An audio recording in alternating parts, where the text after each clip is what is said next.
मान्यवर, अभी एक फैशन हो गया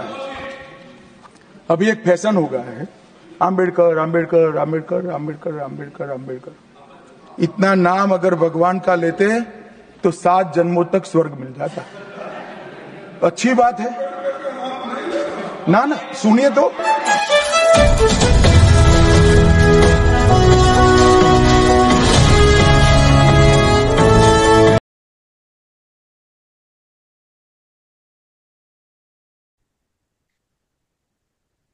ಸಿಯಾನ್ ಕನ್ನಡ ವೀಕ್ಷಕರೇ, ಇವತ್ತಿನ ಪ್ರಮುಖ ಸುದ್ದಿ ವಿಶ್ಲೇಷಣೆಗೆ ಸ್ವಾಗತ. ಇವತ್ತು ನಿಮ್ ಮುಂದೆ ನಾನು ತರ್ತಾ ಇರತಕ್ಕಂಥ ಸುದ್ದಿ 2-3 ಸಮಗ್ರ ಸುದ್ದಿಗಳನ್ನ ಹೇಳ್ಬೇಕಾಗತ್ತೆ. ಇಡೀ ಸೋಮವಾರದಿಂದ ಸಂಸತ್ ಅಧಿವೇಶನ ನಡೀತಾ ಇದೆ. ಈ ಸಂಸತ್ ಅಧಿವೇಶನವನ್ನ ಕುರಿತಂತೆ ಇಂಡಿಯಾ ಒಕ್ಕೂಟ ಒಂದು ದೊಡ್ಡ ಮಟ್ಟದ ತಯಾರಿಯನ್ನ ಮಾಡ್ಕೊಂಡಿದೆ. ಅದರಲ್ಲಿ ಸರ್ಕಾರದ ವಿರುದ್ಧ ರಣತಂತ್ರವನ್ನು ಕೂಡ ರೂಪಿಸಿದೆ. ಇವತ್ತು ಆನ್ಲೈನ್ ಅಲ್ಲಿ ಅಂದ್ರೆ ಝೂಮ್ ಮೀಟಿಂಗ್ ಅನ್ನು ಮಾಡಿ ಒಂದು ಕೇಂದ್ರ ಸರ್ಕಾರವನ್ನ ಒಂದು ಇಕ್ಕಟ್ಟಿಗೆ ಸಿಲುಕಿಸಬೇಕು ಅಂತ ಹೇಳಿ ಒಂದು ಪ್ರಯತ್ನ ಮಾಡಿದೆ. ಇನ್ನು ಇದರಲ್ಲಿ ಈ ಸಭೆಯಲ್ಲಿ Congress, TMC, DMK, RJD, SP, NCP, SP, Shivsena, JMM, CPM, CPI, ML, Forward Bloc, IML ಮತ್ತು ಕೇರಳ ಕಾಂಗ್ರೆಸ್ ಸೇರಿದಂತೆ 24 ರಾಜಕೀಯ ಪಕ್ಷಗಳು ಭಾಗವಹಿಸಿವೆ. ಇಂಡಿಯಾ ಮೈತ್ರಿಕೂಟದಲ್ಲಿ ಆಮ್ ಆದ್ಮಿ ಪಕ್ಷ ಪಾಲ್ದಾರ ಅಲ್ಲ ಅಂತ ಹೇಳಿದ್ರಿಂದ, ಈಗಾಗಲೇ ಅವ್ರು ಹೇಳಿದ್ರಿಂದ ಅಲ್ಲಿ ಆ ಪಕ್ಷ ನಾಯಕರು ಭಾಗವಹಿಸಿದ್ದಾರೆ. ಬಿಹಾರದಲ್ಲಿ ಮತದಾರರ ಪಟ್ಟಿಯ ಪರಿಷ್ಕರಣೆ ಇದು ಬಹಳ ಪ್ರಮುಖವಾದ ವಿಷಯ. ಸಂಸತ್ತಿನಲ್ಲಿ ಚರ್ಚೆ ಮಾಡಬೇಕು ಅಂತ ಹೇಳಿ ನಿರ್ಧಾರವನ್ನ ಕೈಗೊಳ್ಳಲಾಗಿದೆ. ಇದು ಮತದಾರ ಪಟ್ಟಿಯ ಪರಿಷ್ಕರಣೆ ಅಲ್ಲ, ಇದು ನಾಗರಿಕತ್ವ ಸಾಬೀತು ಮಾಡ್ತಕ್ಕಂಥ ಒಂದು ಜವಾಬ್ದಾರಿಯನ್ನ ಭಾರತದ ಪ್ರಜೆಗಳಿಗೆ ಕೊಡಲಾಗಿದೆ.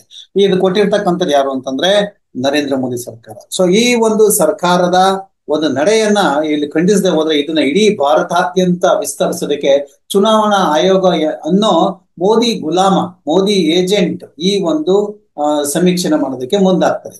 ಇದನ್ನ ಕೇವಲ ಇದು ಬಿಹಾರಲ್ಲಿ ನಡೀತಾ ಇದೆ ಅಂತ ಹೇಳಿ ಸುಮ್ಮನಾಗುವಂತ ಯಾವುದೇ ಇದು ಕೂಡ ಮಾಡಬಾರ್ದು. ಯಾಕೆಂದ್ರೆ ಇಲ್ಲಿ ಈ ಏನಿದೆಯಲ್ಲ ಬಿಹಾರ ಪರಿಷ್ಕರಣೆಯಲ್ಲಿ ಅವರು ನಿಮ್ಮ ಬರ್ತ್ ಸರ್ಟಿಫಿಕೇಟ್, ನಿಮ್ ತಂದೆ ಬರ್ತ್ ಸರ್ಟಿಫಿಕೇಟ್, ನಿಮ್ ತಾಯಿ ಬರ್ತ್ ಸರ್ಟಿಫಿಕೇಟ್ ಮತ್ತು ನಿಮ್ಮ ತಾತನ ಬರ್ತ್ ಸರ್ಟಿಫಿಕೇಟ್ ಇಷ್ಟನ್ನು ನೀವು ಕೊಡಬೇಕು. Birth certificate.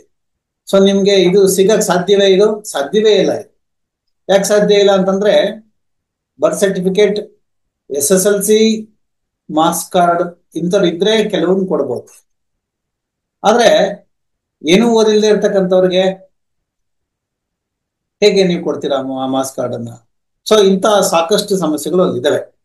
ಇನ್ನು ಎರಡನೆಯ ಪ್ರಮುಖ ವಿಚಾರಣೆ ಪಹಲ್ಗಾಮ್ ದಾಳಿ ಮತ್ತೆ ಆಪರೇಷನ್ ಸಿಂಧೂರ.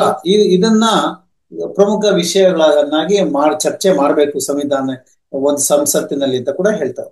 ಲೋಕಸಭೆ ಚುನಾವಣೆಯಲ್ಲಿ ಮೈತ್ರಿಕೂಟಕ್ಕೆ ಏನು ಹಿನ್ನಡೆಯಾದ ಬಳಿಕ ಇದೇ ಮೊದಲ ಬಾರಿಗೆ ಎಲ್ಲ ನಾಯಕರು ಸೇರಿ ಒಂದು ತಂತ್ರಗಾರಿಕೆಯನ್ನು ರೂಪಿಸಿದ್ದಾರೆ. ಈ ತಂತ್ರಗಾರಿಕೆ ಯಾಕೆ ಬಹಳ ಅತ್ಯಂತ ಅವಶ್ಯಕತೆ ಆಗಿದೆ ಅಂತಂದ್ರೆ, ಸಂಸತ್ತು ಸರಿಯಾಗಿ ಕಾರ್ಯನಿರ್ವಹಿಸಬೇಕು ಅನ್ನೋದು ಒಂದು ಉದ್ದೇಶ. ಆದ್ರೆ ಎರಡನೇ ಒಂದು ಉದ್ದೇಶ ಏನಂತಂದ್ರೆ, ಸಂಸತ್ ಅಧಿವೇಶನ ಆರಂಭ ಆಗೋದಕ್ಕೆ ಮುನ್ನವೇ ಪ್ರಧಾನಿ ನರೇಂದ್ರ ಮೋದಿ ಸಂಸತ್ ಸ್ಪೀಕರ್ ಅವರಿಂದ ಬೋತ್ ಸೈಡ್ ಎರಡೂ ಸದನಗಳ ಸ್ಪೀಕರ್ಗೆ ಅನುಮತಿ ಪಡ್ಕೊಂಡ್ಬಿಟ್ಟಿದ್ದಾರೆ. ಏನಂತ ಹೇಳಿ, ಅವರು ಈ ಸದನದಲ್ಲಿ ಭಾಗವಹಿಸಲ್ಲ ಅಂತ. ಸಂಸತ್ತಿನಲ್ಲಿ ಪ್ರಧಾನಿ ಮತ್ತು ಕೆಲವು ಸಚಿವರು ಯಾರು ಅಂತಂದ್ರೆ, ಒಂದು ನಿರ್ಮಲಾ ಸೀತಾರಾಮನ್, ಇನ್ನೊಂದು ಅಮಿತ್ ಶಾ. ಹೀಗೆ ಅಂದ್ರೆ ಪ್ರಮುಖ ಯಾರು ಉತ್ತರ ಕೊಡ್ಬೇಕೋ ಅವರನ್ನ ಸದನದಲ್ಲಿ ಬರ್ದಂಗ್ ನೋಡ್ಕೋತಾರೆ. ಏನ್ ಮಾಡ್ತಾರೆ ಮೋದಿ? ಬಿಹಾರದಲ್ಲಿ ಚುನಾವಣೆ ಪ್ರಚಾರ ಮಾಡ್ತಾರೆ. ಇಲ್ಲ ಯಾವ್ದಾರು ಹೋಗಿ ರಾಮೇಶ್ವರಕ್ಕೋ ಕಾಶಿಗೋ ಮುಳುಗಿ ನಾನು ಕಾಶಿ ಮಗ, ನಾನು ರಾಮೇಶ್ವರ ಮಗ, ನಾನು ಆ ಮಗ ಈ ಮಗ ಅನ್ಕೊಂಡು ನಿಮ್ಗೆ ಜನಗಳಿಗೆ ಕಣ್ಣು ಮಣ್ಣೇರಿಸ್ತಾ ಇರ್ತಾರೆ.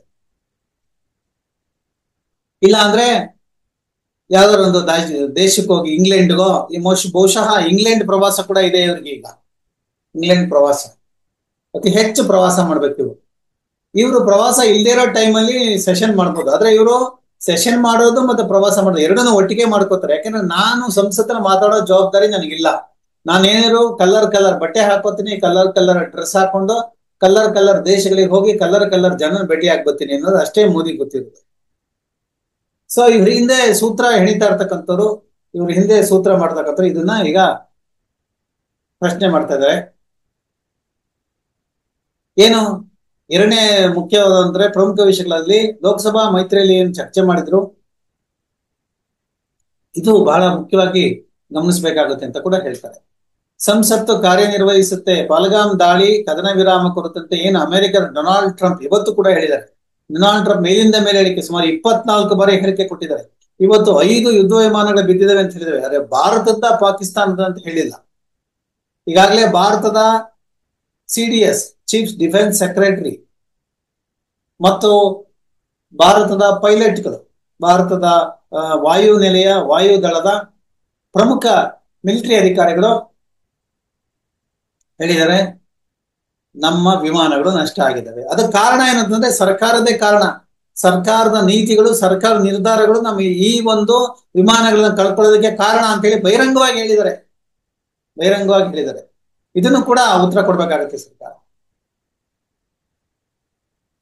ಪ್ರಧಾನಿ ನರೇಂದ್ರ ಮೋದಿ ಹಾಜರಿರಬೇಕು ಸಂಸತ್ತಲ್ಲಿ ಅಂತ ಹೇಳ್ತಾರೆ. ವಿರೋಧ ಪಕ್ಷಗಳು ಎತ್ತೋ ಪ್ರಶ್ನೆಗಳಿಗೆ ಉತ್ತರ ಕೊಡಬೇಕು ಅಂತ ಹೇಳ್ತಾರೆ.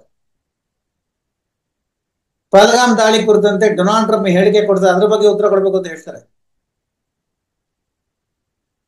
ಕಾಂಗ್ರೆಸ್ ಅಧ್ಯಕ್ಷ ಮಲ್ಲಿಕಾರ್ಜುನ್ ಖರ್ಗೆ, ಸಂಸದೀಯ ಮುಖ್ಯಸ್ಥೆ ಸೋನಿಯಾ ಗಾಂಧಿ, ಲೋಕಸಭೆ ವಿರೋಧ ಪಕ್ಷದ ನಾಯಕ ರಾಹುಲ್ ಗಾಂಧಿ, ಜಮ್ಮು ಕಾಶ್ಮೀರ ಮುಖ್ಯಮಂತ್ರಿ ಒಮರ್ ಅಬ್ದುಲ್ಲಾ, ಜಾರ್ಖಂಡ್ ಮುಖ್ಯಮಂತ್ರಿ ಹೇಮಂತ್ ಸೊರೇನ್, ಎನ್ಸಿಪಿಯ ಪಕ್ಷದ ಶರದ್ ಪವಾರ್, ಶಿವಸೇನಾ UBT ಬಣದ ಉದ್ಧವ್ ಠಾಕ್ರೆ, TMC ಮಮತಾ ಬ್ಯಾನರ್ಜಿ ಅವರ ಅಭಿಷೇಕ್ ಬ್ಯಾನರ್ಜಿ, ತೇಜಸ್ವಿ RJD ಇಂದ ತೇಜಸ್ವಿ ಯಾದವ್, SP ಸಮಾಜವಾದಿ ಪಕ್ಷದಿಂದ ರಾಮ್ ಗೋಪಾಲ್ ಯಾದವ್, ತಿರುಚಿ ಶಿವ ಅನ್ನೋರು DMK ಪಕ್ಷದಿಂದ, ಹಾಗೆ CPI ಏನು ನಿನ್ನೆ ರಾಹುಲ್ ಗಾಂಧಿ ಬಗ್ಗೆ ಟೀಕೆ ಮಾಡಿದ್ರು MA ಬೇಬಿ ಅವರು ಕೂಡ ಈ ಸಭೆಯಲ್ಲಿ ಭಾಗವಹಿಸಿದ್ರು.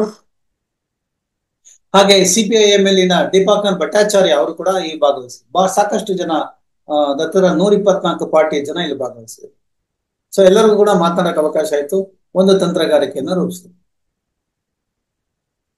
ಇಲ್ಲಿ ಒಂದು ನಾವಿಲ್ಲಿ ಗಮನಿಸ್ಬೇಕೇನಂತಂದ್ರೆ, ವಿರೋಧ ಪಕ್ಷಗಳಿಗೆ ವಿರುದ್ಧವಾಗಿ ಮಾತನಾಡ್ತಕ್ಕಂತ ಸರ್ಕಾರ ಬಹುಶಃ ಇಲ್ಲಿ ಎಮರ್ಜೆನ್ಸಿ ಬಗ್ಗೆ ಮಾತನಾಡಿ ದಿಕ್ಕು ತಪ್ಪಿಸ್ತಾ ಕೆಲಸವನ್ನ ಮಾಡುತ್ತೆ ಮತ್ತು ಪ್ರಮುಖ ವಿಷಯಗಳನ್ನ ಡೈವರ್ಟ್ ಮಾಡ್ತಕ್ಕಂಥ ಪ್ರಯತ್ನವನ್ನ ಮಾಡುತ್ತೆ. ಹಾಗಾಗಿ ಸದನ ನಡೆಯೋದಕ್ಕೆ ಸರ್ಕಾರವೇ ಬಿಡಲ್ಲ. ಯಾಕೆಂದ್ರೆ ಸರ್ಕಾರದ ಬಳಿ ಯಾವ ಉತ್ತರ ಕೊಡೋದಕ್ಕೆ ಉತ್ತರಗಳೇ ಇಲ್ಲ. ಯಾವ್ಯಾವ ಪ್ರಶ್ನೆಗಳಿಗೆ ಈಗಾಗಲೇ ನಾ ಹೇಳಿದಲ್ಲ, ಪಹಲ್ಗಾಮ್ ದಾಳಿ ಆಗಿರ್ಬೋದು, ಆಪರೇಷನ್ ಸಿಂಧೂರ ಆಗಿರ್ಬೋದು, ಮತ್ತೆ ಡೊನಾಲ್ಡ್ ಟ್ರಂಪ್ ಹೇಳ್ತಾ ಇರ್ತಕ್ಕಂಥ ಮಾತುಗಳಾಗಿರ್ಬೋದು, ಮತ್ತು ಅಮೆರಿಕದ ಟಾರಿಫ್ ಆಗಿರ್ಬೋದು, ಮತ್ತು ಈ ಕೊಂದ್ರಲ್ಲ ಜನನ್ನ ಪಹಲ್ಗಾಮ್ನಲ್ಲಿ, ಆ ಪಹಲ್ಗಾಮ್ನಲ್ಲಿ ಕೊಂದಂತಹ ಜನನ ಆಗ ಉಗ್ರರು ಎಲ್ಲಿ ಅವರನ್ನ ಆಕಾಶ ನುಂಗ್ತಾ ಇಲ್ಲ ಭೂಮಿ ಹೇಳ್ಕೊಳ್ತಾ ಏನಾಯ್ತು ಅವರು ಯಾವುದು ಕೂಡ ಮಾಹಿತಿಗಳು ಇಲ್ಲ. ಮತ್ತು ಇಲ್ಲಿ ಇನ್ನೂ ಬಹಳ ಮುಖ್ಯವಾಗಿ ಬಿಂಬಿಸ್ತಕ್ಕಂಥದ್ದು ಏನಂತಂದ್ರೆ, BJP 1 party 1 nation 1 tax 1 religion 1 language. 1 language ಯಾವುದು? ಹಿಂದಿ ಅಂತ ಮೇಲೆ ಹೇಳ್ತಾರೆ, ಒಳಗಡೆ ಮಾತ್ರ 5200 ಕೋಟಿ ರೂಪಾಯಿ ಸಂಸ್ಕೃತ ಭಾಷೆ ಕೊಡ್ತಾರೆ. ಸಂಸ್ಕೃತ ಭಾಷೆಗೆ ಮರಾಠಿ ವಿಷಯವನ್ನ ಮರೆಮಾಚಕ್ಕೆ ಪ್ರಯತ್ನ ಮಾಡ್ತಾರೆ. ಟ್ರಂಪ್ ಏನ್ 24 ಬಾರಿ ಹೇಳಿದಾರೋ, ಸೊ 24 ಬಾರಿ ಹೇಳಿರ್ತಕ್ಕಂಥ ವಿಷಯಗಳ ಬಗ್ಗೆ ಚರ್ಚೆ ಆಗುತ್ತೆ. ಅದು ಪ್ರಮುಖವಾಗಿ ಸರ್ಕಾರದ ಮುಂದೆ ಇರ್ತಕ್ಕಂಥ ಪ್ರಮುಖ ಸವಾಲು. ಈ ಸವಾಲಿಗೆ ಹೇಗೆ ಉತ್ತರ ಕೊಡುತ್ತೆ ಅನ್ನೋದು ಕೂಡ ಇಲ್ಲಿ ನಾವು ಗಮನಿಸ್ಬೇಕು. ಇದು ರಾಷ್ಟ್ರ ಮಟ್ಟದಲ್ಲಿ ನಾವು ಗಮನಿಸಿದ್ರೆ, ಇನ್ನು ಎಲೆಕ್ಷನ್ ಕಮಿಷನ್ ಸಂಬಂಧಪಟ್ಟಂಗೆ ನಾವು ಪ್ರಮುಖ ಅಪ್ಡೇಟ್ಗಳು ನೋಡೋದಾದ್ರೆ, ಎಲೆಕ್ಷನ್ ಕಮಿಷನ್ ಇವತ್ತು ಕೂಡ ತನ್ನ ಅಂಕಿಅಂಶಗಳನ್ನ ಹೇಳಿದೆ. ಸುಮಾರು ಅಂಕಿಅಂಶಗಳಲ್ಲಿ 90%, 91-92% ನಾವು ಕಂಪ್ಲೀಟ್ ಮಾಡಿದೀವಿ ಅಂತ ಕೂಡ ಹೇಳ್ತಾ ಇದ್ದಾರೆ. ಸೊ ಈ ಕಂಪ್ಲೀಟ್ ಮಾಡಿರ್ತಕ್ಕಂತ ಒಂದು ಮಧ್ಯದಲ್ಲೇ ಇನ್ನೊಂದು ಇಂಟ್ರೆಸ್ಟಿಂಗ್ ಆದಂತಹ ವಿಚಾರ ಏನು ಅಂತಂದ್ರೆ, election commission of India tweet ಮಾಡಿರ್ತಕ್ಕಂಥದ್ದು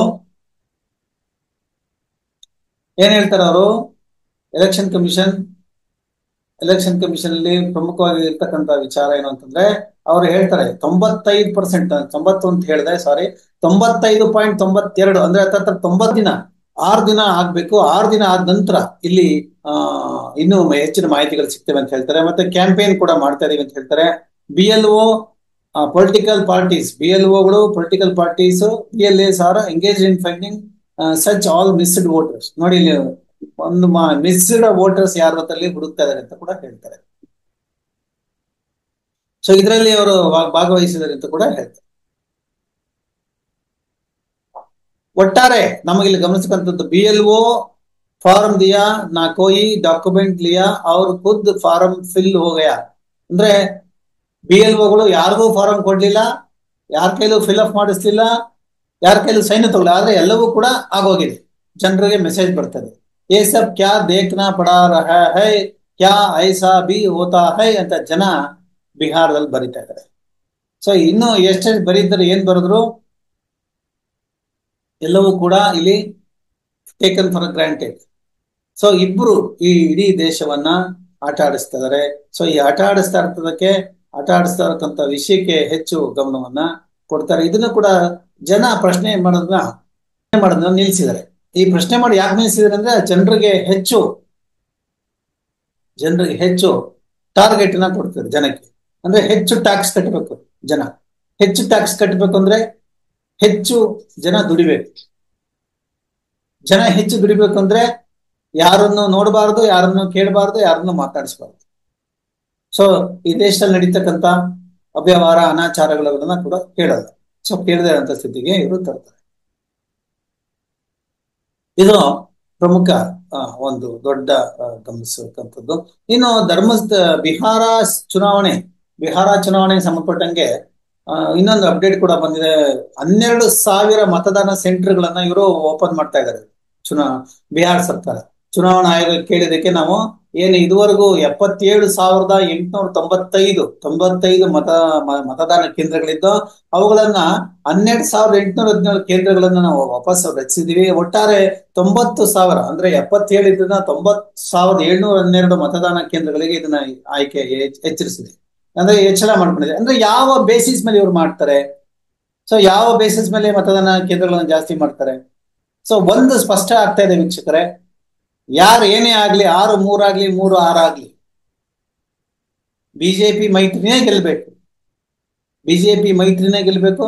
ಬಿಜೆಪಿಯವರೇ ವ್ಯವಸ್ಥೆಯನ್ನ ಮಾಡಬೇಕು, ಮಾತ್ರ ಉಳಿದ ಜೀವನವನ್ನು ಕೂಡ ಕಟ್ಕೋಬೇಕು ಅನ್ನೋ ರೀತಿಯಲ್ಲಿ ಹೇಳ್ತಾರೆ. ಇಲ್ಲಿ 77,895 ಮತದಾನ ಕೇಂದ್ರಗಳಿದ್ದು ಇವತ್ತು 90,712 ಮತದಾನಗಳಿಗೆ ಏರಿಸ್ತಾರೆ.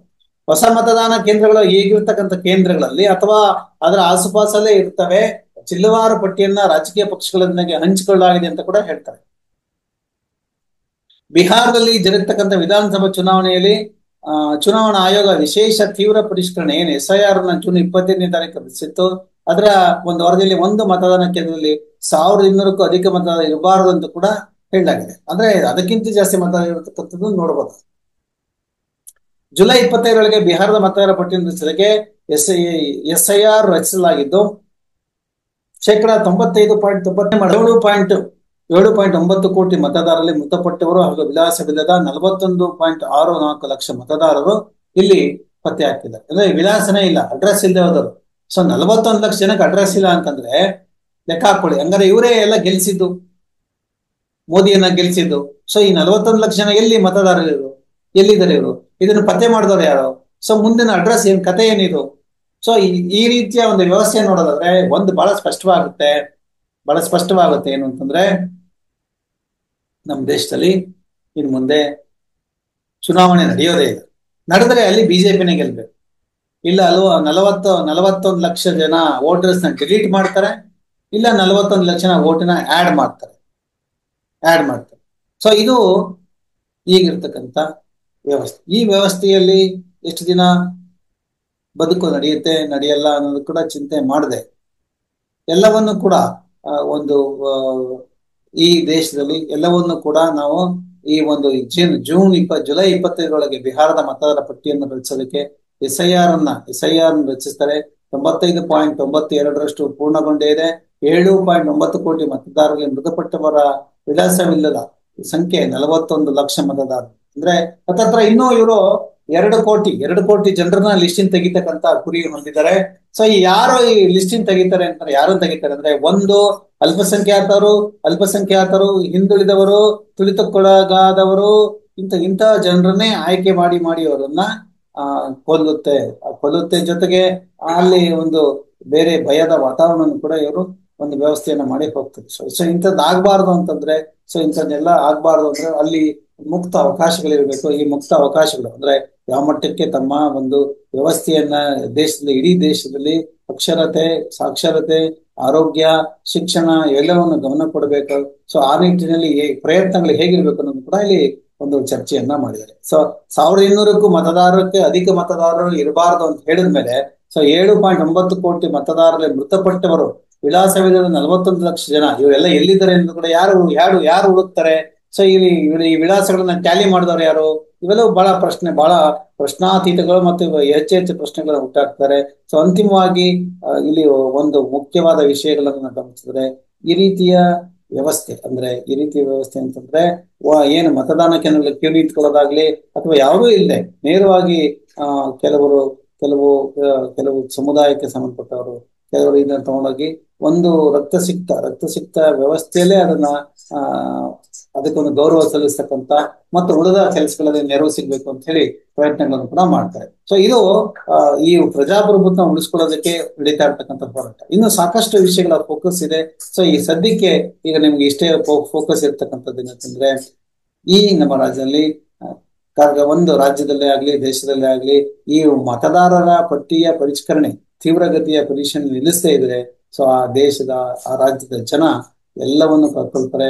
ಸೊ ಅಲ್ಲಿ ಒಂದು ನ್ಯಾಯನಿಷ್ಠತೆ ಮತ್ತು ನ್ಯಾಯಪರತೆ ಇವೆಲ್ಲವೂ ಕೂಡ ಅಲ್ಲಿ ನೋಡ್ತಕ್ಕಂತ ಸಾಧ್ಯತೆ ಕೂಡ ಇದೆ. ಸೊ ಇದು ಇವತ್ತಿನ ನನ್ನ ವಿಶೇಷ ನೇರ ಪ್ರಸಾರದ ಅಪ್ಡೇಟ್ಸ್.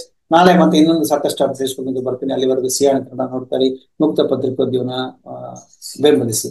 ಮತ್ತು ಜಿಎಸ್ಟಿ ಸಂಬಂಧಪಟ್ಟಂತೆ ಜನರಿಗೆ ನೋಟಿಸ್ ಬರ್ತಾ ಇದೆ. ಜಿಎಸ್ಟಿ ಅಂದ್ರೆ ಒನ್ ನೇಷನ್ ಒನ್ ಟ್ಯಾಕ್ಸ್ ಅಂತ ಹೇಳಿ. ಸೊ ಇದರಲ್ಲಿ ಸ್ಟೇಟ್ ಗೌರ್ಮೆಂಟ್ ಪಾತ್ರ ಏನು ಇರಲ್ಲ. ನಿಮ್ಗೆ ನೋಟಿಸ್ ಬಂದ್ರೆ ನೀವು ದುಡ್ಡು ಕಟ್ಟಲೇಬೇಕು ಅಂತ ಏನಿಲ್ಲ, ಬೆದರಿಸ್ತಾರೆ. ಈ ತರ ಯಾವ್ದು ತಲೆ ಕೆಡ್ಸ್ಕೊಬೇಡಿ. UPI ಕಾರ್ಡ್ಗಳನ್ನ ಹಾಕಿ ನಿಮ್ಮ ಬ್ಯಾಂಕ್ ಅಲ್ಲಿರೋ ದುಡ್ಡನ್ನ ಕ್ಯಾಶ್ ತೆಗೆದು ಇಟ್ಕೊಳ್ಳಿ 2-3 ವಾರದಲ್ಲಿ. ಮತ್ತು ಅವ್ರೇನು ಯಾವ್ಯಾವ ಒಂದು ವ್ಯವಸ್ಥೆಯನ್ನ ಮಾಡ್ಕೊಂಡಿದ್ದಾರೆ, ಸೊ ಅದಕ್ಕೆ ಹೇಗೆ ನಡೀತೆ ಕೂಡ ಬಹಳ ಇಂಪಾರ್ಟೆಂಟ್ ಆಗುತ್ತೆ.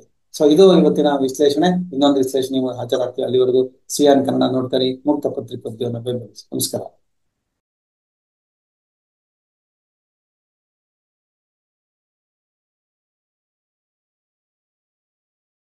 ಸಿಯಾನ್ ಚಾನೆಲ್ನ ನೋಡ್ತಾ ಇರಿ, ಸಬ್ಸ್ಕ್ರೈಬ್ ಆಗಿ, ಲೈಕ್ ಮಾಡಿ, ಶೇರ್ ಮಾಡಿ. ಮುಕ್ತ ಪತ್ರಿಕೋದ್ಯಮವನ್ನು ಬೆಂಬಲಿಸಿ.